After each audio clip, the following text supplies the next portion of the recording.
না পারছি বেঁচে থাকতে, না পারছি দেশে চলে যেতে। আমাদের দেশে যে ধান সিজায় যায়, ওখানে যে গরম হাওয়া, ঠিক এরকম মনে হয়। সকাল 8টা থেকে ডিউটি বলে, কিন্তু আমাদেরকে ঘুম থেকে উঠতে 5:30 5টায়।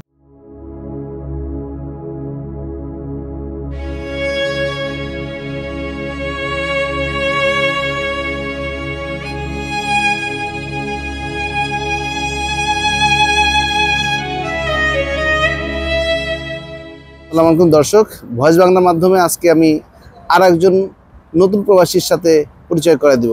আসসালামু আলাইকুম ভাই, আপনার নাম? মোহাম্মদ সুলাইমান ভাই। আসলে ভাই আমরা প্রবাসীরা সবসময় জনম দুঃখের মতোই। হয়তো বলবেন সবুজ ভাই আপনি জনম দুঃখী কেন বলছেন? আসলে প্রবাস জীবনটা হচ্ছে মন্দের ভালো। মন্দের ভালো এই জন্য বলছি, আমরা দেশের জন্য কিছু করতে পারতেছি না, আবার নিজের জন্য ভালো কিছু করতে পারতেছি না। কারণ সবার সাথে যদি সবকিছু অন্যান্য দেশের, সবার বলতে অন্যান্য দেশের বিল্ড আপ করতে চাচ্ছি, অন্য দেশের সাথে আমাদের সাথে তুলনা করতে চাচ্ছি, আমরা কি অথবা কি করতেছি, আমাদের স্যালারি কত, আমরা আসতে আমাদের কিসের বৈষম্যের শিকার হচ্ছে, এগুলো নিয়ে যদি কথা বলতে যাই আপনার সাথে আমি অনেক কথাই বলতে পারি। কিন্তু সবচেয়ে বড় কথা হচ্ছে যেটা হচ্ছে আমাদের এখানে স্যালারি যে দেওয়া হয়, কিন্তু আসলে তুলনামূলকভাবে বর্তমান হালে আমাদের কিন্তু স্যালারি এটা গ্রহণযোগ্য হয় না। কিন্তু এই জন্য বলছি, না পারছি বেঁচে থাকতে, না পারছি দেশে চলে যেতে, এবং না পারছি নিজে কিছু করতে, কিন্তু এর মধ্যে আমাদেরকে চলাফেরা করছে। এই জন্য যদি আমাদের বর্তমান বেসামরিক ছাত্র আন্দোলনে যে আমরা নতুন একটা দেশ পেয়েছি, সেই জায়গাতে ডক্টর ইউনূস সাহেব যেই চিন্তাভাবনা থেকে আমাদের দেশের জন্য করতেছে, সাথে আমাদের প্রবাসীর জন্য যে কিছু করতে চাচ্ছে, সে জায়গায় যদি ভালো কিছু করতে হয়, তাহলে আমি মনে করি আমি 2-4টা কথা বলে আপনি যদি রাখেন, তাহলে আপনাদের এই চ্যানেলের মধ্যে আমি তুলে ধরতে চাচ্ছিলাম। বলেন। বলা আছে ভাই, সবচেয়ে বড় যে জিনিসটা সেটা হচ্ছে যে যেমন বাংলাদেশের আর ইন্ডিয়া প্লাস পাকিস্তান এবং নেপাল, তো ইকোনমিক্সের দিক থেকে যদি চিন্তা করতে যাই, তাহলে চিন্তা করেন পাকিস্তান আমাদের থেকে অর্থনৈতিক দিক থেকে কতটুকু নিচে, এবং নেপালও। কিন্তু সেই জায়গায় ডিস্টেন্স যদি চিন্তা করি, ইন্ডিয়া এবং বাংলাদেশ প্রায় 19-20। কিন্তু আমরা বাংলাদেশ থেকে যখন এই দেশে আসি, তাহলে আমাদের লাগে 4.5 লক্ষ থেকে 5 লক্ষ টাকা। কিন্তু পাকিস্তানে আসতে কত লাগে? 1 থেকে 1.5 লক্ষ তাদের টাকায়।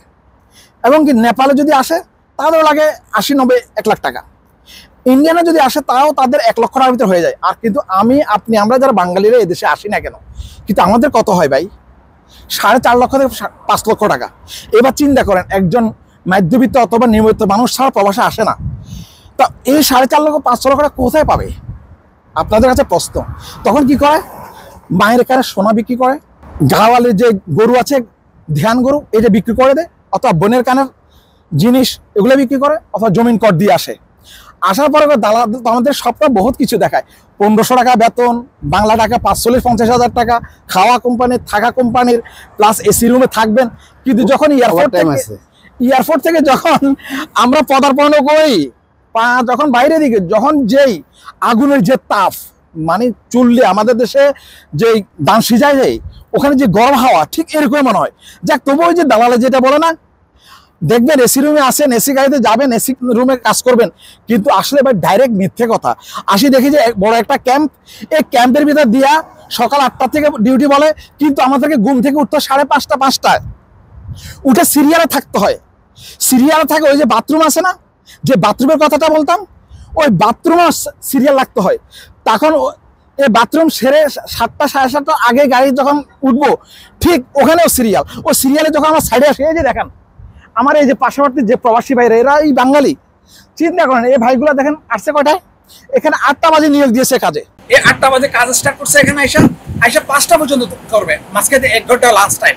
5টা বাজে তাদের গাড়ি এখানে আসতে দাঁড়াবে, আবার সিরিয়াল ধরবে, আবার ক্যাম্পে যাবে।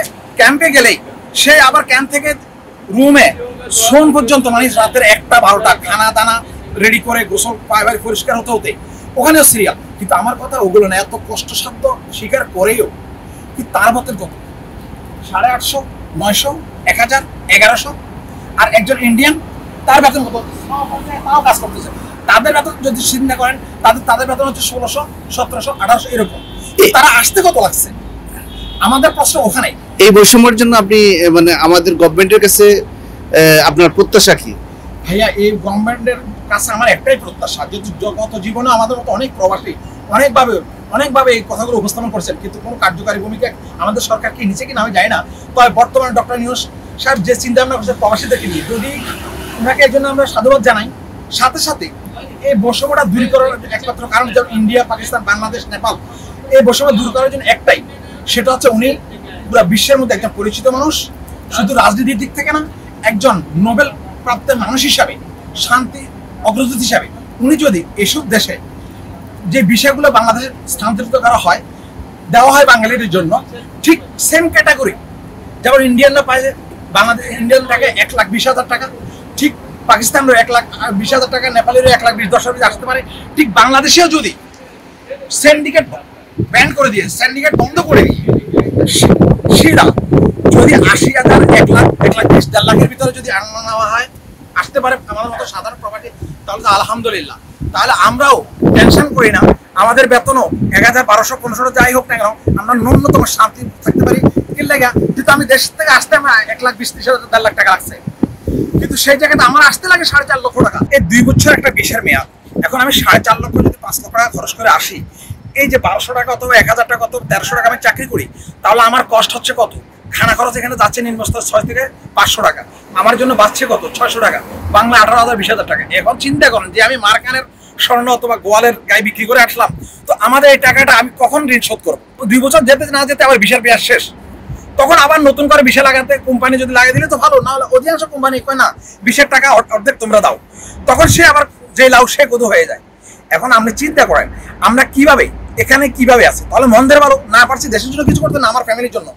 এখন আমার সরকার কাছে উদার্ত আহ্বান, যদি এই বিষয়মুখী সিন্ডিকেটটা যদি ভাঙানো যায়, 1 লাখ 1.5 লাখের ভিতরে যদি সংসার আনানো যায়, তাহলে ইনশাল্লাহ আমরা দেশের জন্য ভালো কিছু করতে পারবো, ভালো কিছু আমার ফ্যামিলির জন্য করতে পারবো। তবে একটা জিনিস কি, আমি আবারও আমাদের বলতে চাচ্ছি যে বাংলাদেশের যেই প্রবাসী ঋণের যে জিনিসটা, এটা আমার অনেক প্রবাসী বাইরে এর আগে অনেক কথা বলে গেছেন, তো আমিও আবারও আপনাদের মাধ্যমে বলতে চাচ্ছি যে যদি প্রবাসী ঋণটা যদি আরো সহজ শর্তে করা যায়, বিগত জীবনে করছে কি জানি না, কে নিতে পারছে কিনা জানি না, অনেক কষ্ট করতে হয়তো হচ্ছে আমাদের প্রবাসীদেরকে সহজ শর্তে ঋণ দিয়ে প্রবাসে আসবে, কিন্তু ডাহা মিথ্যে কথা পারে না ভাই। একজন সরকারি আমলার সত্যায়িত এবং কি ব্যাংক অ্যাফিডেভিট এগুলো জমা দিয়ে তারপরে, কিন্তু একজন সাধারণ প্রবাসী মানুষ সে কিভাবে একজন ব্যাংক অ্যাফিডেভিট এগুলা সরকারি একজন কর্মকর্তা থেকে উদ্ধার করবে? কেউ বিশ্বাস করে ভাই? এই জিনিসটা যদি সহজভাবে সুন্দরভাবে ঋণটা দেওয়া হয় প্রবাসীদেরকে, যারা প্রবাসে আসতে ইচ্ছুক, তাহলে আমি মনে করি আলহামদুলিল্লাহ আমাদের দেশের জন্য মঙ্গল আসবে এবং আমাদের জন্য মঙ্গল আসবে। আর একটি কথা যেটা আমি না বললে নয়, সেটা হচ্ছে বাংলাদেশের ভিতরে যে সিন্ডিকেটের কথা বলছিলাম, এটা আসলে যদি ইউনিট সরকার যদি চেষ্টা করে, অথবা সামনে যদি কোনো রাজনৈতিক দল ক্ষমতা আসে, তারাও যদি এই জিনিসটা প্রপারলি হ্যান্ডেলিং করে, তবে কোনো সিভিল অ্যাসোসিয়েশনের মাধ্যমে, কিন্তু সাধারণ পাবলিক কোনো ট্রাভেলস এদের মধ্যে দিলে হবে কি, ওই যে লাউ সে কদু, মানে দালালের হস্তগত হয়ে যাবে। তো আমরা চাচ্ছি সেনাবাহিনী যদি এই জিনিসটা সুন্দরভাবে তাদের মাধ্যমে একটা অফিস সৃষ্টি করে প্রবাসীদের জন্য সহজভাবে, এবং কি বিষয়গুলো তারা কার করে তাদের মাধ্যমে যেন সাধারণ আম জনতা তাদের মধ্যে আবার এদেশে আসতে পারে, দালাল মুক্ত এজেন্সি, এ ধরনের কিছু করতে পারলে মোটামুটি আলহামদুলিল্লাহ আমার দেশের জন্য কিছু করতে পারবো, এবং কি রেভিনিউ যোদ্ধা হিসেবে একজন রেভিনিউ পাঠিয়ে বাংলাদেশকে স্বনির্ভর করে তুলতে পারবো ইনশাল্লাহ। আচ্ছা, এখানে যেমন আমার কথাই ধরেন, আমি যখন এদেশে আসি, আমি ইন্টারমিডিয়েট একটা ছেলে, কিন্তু আমি এখানে আসি কি করছি, লেবারে কাজ করেছি, কিন্তু আমার কাজ আমি জানি না, কোনো কাজে যাই না, তো আমি আসছি লেবারে, কিন্তু লেবারের তো আমি এটাই কিছু চাহিদা আছে, কিন্তু লেবার তো আমার শুট করতেছে না। কিন্তু আমি 5 মাস 6 মাস 7 মাস অতিবাহিত হয়েছে, আমার কর্মের দক্ষতা দেখেছে, যেমন আমি একটা অর্ডারিং কাজ করলাম, অথবা একটা টাইম শিটের অফিস বাইরের কাজ করলাম, হ্যাঁ, তারপরে যে কোনো হাতের কাজ জানা লোক যেগুলো আমার হচ্ছে এবং পেরেছি, যার কারণে আমি একটা অবস্থান করে নিয়েছি ইনশাল্লাহ। পাশাপাশি আমি চাচ্ছি যে জিনিসগুলো যদি বাংলাদেশ থাকা অবস্থায় যে কোনো মানুষ যদি বিদেশমুখী হতে চায়, তাকে হাতের কাজ জানা লাগবে, পাশাপাশি সে যে কোনো কাজ হোক, একটা কাজ শিখে আসলে সে যদিও ইনকেসলি কোনো যে কোনো একটা বিষয় চলে আসলো, কিন্তু সে নিজেকে তৈরি করার জন্য 1-1.5 বছর পরে আবার তার ওই আগে যে কাজটা শিখে আসলো, সে কাজে সে নিজেকে মুভ করতে পারবে এসব দেশে এসে।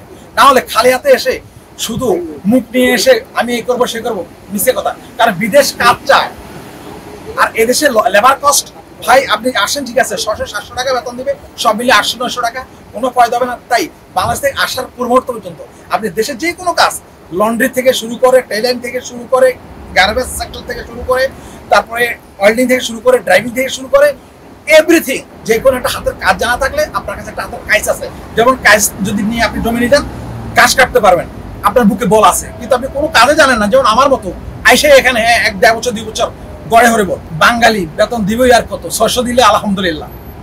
এর উদ্দেশ্য হচ্ছে আমাদেরকে তো শ্রম শুধু বলে কিনা একটা বিষয় আছে, আমরা 10 জন শ্রমিকে পড়ি। কারণ জনসংখ্যার দিক থেকে আমাদের ছোট্ট একটা দেশ, কিন্তু বহির্বিশ্বে প্রায় 2 কোটির উপরে মানুষ।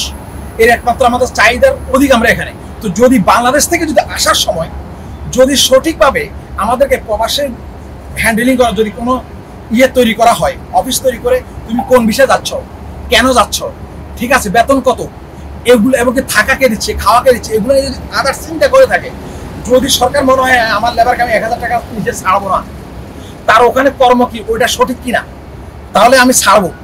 তাহলে আমার মনে হয় এদেশেও ওই ইন্ডিয়ানদের মতো, নেপালদের মতো 1000-1200 টাকার নেচে বেসিক কম হবে না। আমার মতে হচ্ছে যে সরকার টু সরকার, গভর্নমেন্ট টু গভর্নমেন্ট, মানে G to G চুক্তির মাধ্যমে আসা উচিত। হ্যাঁ, এই লিগালি পয়েন্ট ওটাই।